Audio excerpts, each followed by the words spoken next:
We continue. It is the Zach Gelb Show, coast to coast on CBS Sports Radio. The best college football game I've seen this season was Oregon up against Washington. We'll do it again on Friday for the Pac-12 championship game, and the winner will most likely go to the college football playoff. And now joining us is the head coach of the Oregon Ducks. Always enjoy when he joins us on CBS Sports Radio, and that's Coach Dan Lanning. Coach, appreciate the time. How you been? Doing great. Yeah, thanks for having me. So last time we had you on, I talked about how when you get on the football field, you're in your sanctuary and you're just wired a certain way, and that's your fix. Like, I drink coffee in the morning, that gets me going. You coach football, that gets you going.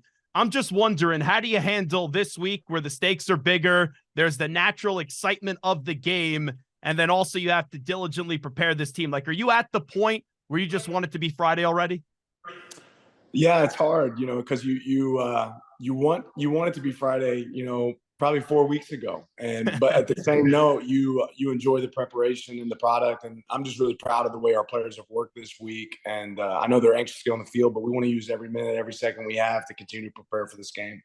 I know that you try to treat it like it's every other game, but it's not.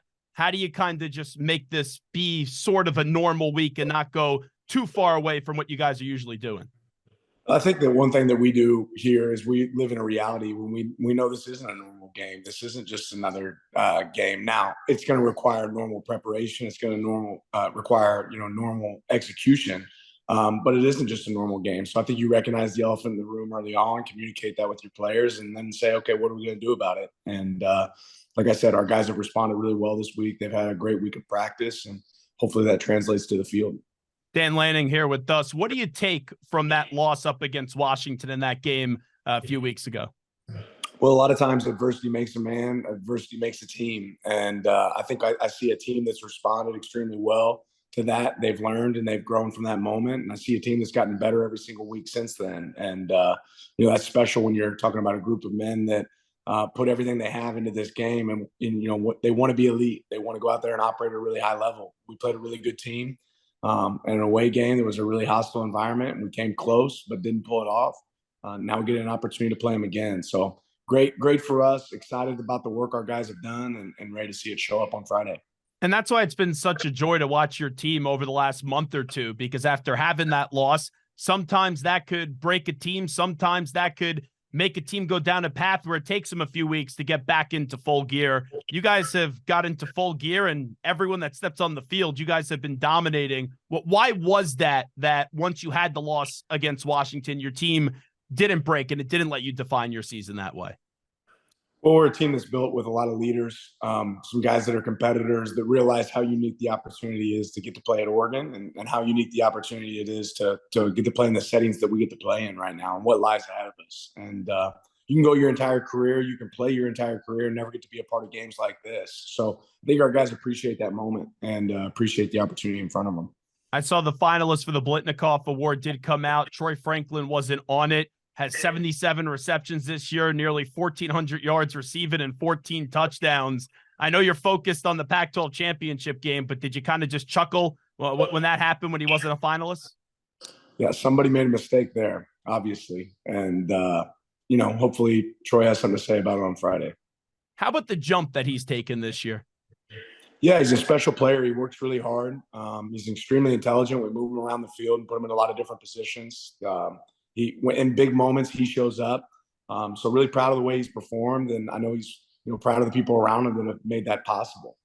And let me stay in that wide receiving room and get to Tess Johnson. Here's what's unique nationally about this Pac-12 championship game. You know what Tez's story, you know what he's all about. And if you followed Oregon football, you know the story. But this year, with more people tuning in this game, everyone now gets to find out about the story about Tess Johnson. Just what do you want people to know about his story? And it's really a cool one, getting adopted by Bo Nix's family, starting at Troy, and now with your program having a monster second half of the season.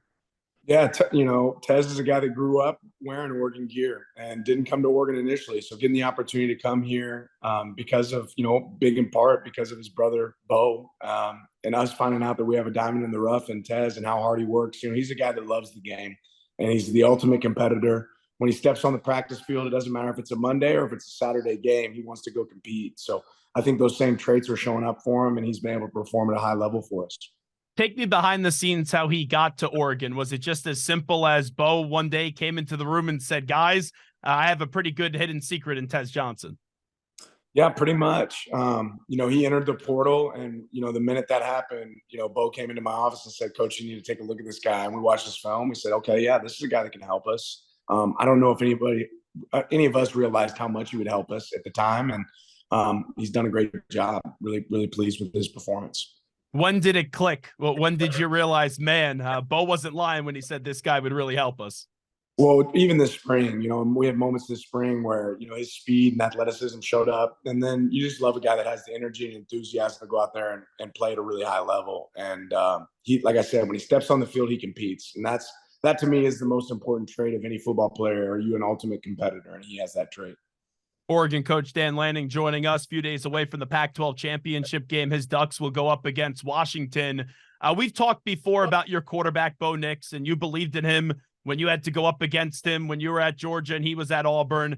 For you guys to grow together the last 2 years, just how do you put it into words, that relationship, and to see him playing at this elite level right now and what it means to you? I can't put it into words. I can certainly attempt to, but I can't. I feel like I have another guy that I'm coaching with. I have somebody that I'm really proud of to see their growth in the moments of adversity, but also just their energy and enthusiasm to get better every single day. He makes me want to be better every day. You talk about the Heisman that's coming up, and it's supposed to be for the best player in college football. It's hard for me to imagine anybody being better than Bo Nix and how much he's grown, how much he's improved. He's thrown for more yards than anybody else in college football. This guy's thrown 2 interceptions, and one of those bounced off a wide receiver's chest. So he's playing at a really high level. He operates our offense extremely well. I'm talking about gets us in and out of plays. But to see him, see the fruits of his labor and how hard he works, I'm really proud of him. And you look at the quarterback matchup for this one, just a great story with Bo Nix and then also Michael Penix Jr., both utilizing the transfer portal and playing their best ball in their final 2 seasons in college. It's really something special with this quarterback matchup on Friday night. Yeah, it's going to be a great one. Obviously, Mike's been playing unbelievable this season. The last 2 seasons, he's been really good. 2 talented wide receiver groups, 2 offensive lines that do a good job of protecting their quarterback. And they've really come on in the run game here over the last few weeks as well. So this is going to be a fun matchup. You're talking about 2 really good teams playing each other with some elite play that's going to take place. I know you touched on the Heisman just there for a second. It feels like, at least to me, the winner of this game will also get the Heisman Trophy coming up next week. Well, I think the one thing that's great about this is you go out there and you take care of business and you perform the level, you want as a team. A lot of individual awards will kind of take care of themselves. And there's certainly a great stage around this game. Our players have earned that opportunity with how hard they've worked. This will be one that we hopefully can capitalize on. Dan Lanning, before we let you run, you've had an extremely successful start your first 2 years at Oregon. Same could be said for Kalen DeBoer at Washington. You just being in this business, being in this conference, just how do you kind of look at the job that Kalen DeBoer has done at Washington through his journey? Yeah, he's been remarkable. And, he has a history of being a really successful coach for a long time, not just, here at Washington, but as a small ball coach as well at Sioux Falls, at Fresno. So, I appreciate his journey and how he's climbed up the ladder, but to have the consistency and success he's had for a long time, obviously he's doing something special. Everyone talks about your quarterback. Everyone talks about you. Everyone talks about your wide receivers. Just wondering, while we'll have you here, what's one part of your football team that maybe doesn't get talked about enough that you want to highlight here? I can pick a lot. I think the biggest thing that I recognize is the improvement our team has made, since the beginning of the season. I think coming in the year, everyone questioned, okay, what's that offensive line going to look like? You guys are replacing a bunch of starters. And, I think we have the best offensive line in college football right now, the way those guys are performing. Our running game with our tailbacks has been extremely impressive. Our defense has improved in every single category across the board. They're flying to the ball. They're creating takeaways. I think we've had 5 takeaways in the last 5 weeks.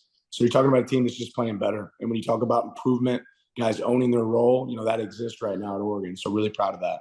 I know experiences make someone, and different stops helps you become the football coach that you are today. When you were at Georgia, you guys lost to Alabama, then got your revenge. Do you use anything from that time that you maybe implement this week in the preparation, or is that a little bit made up and you kind of throw that out the window?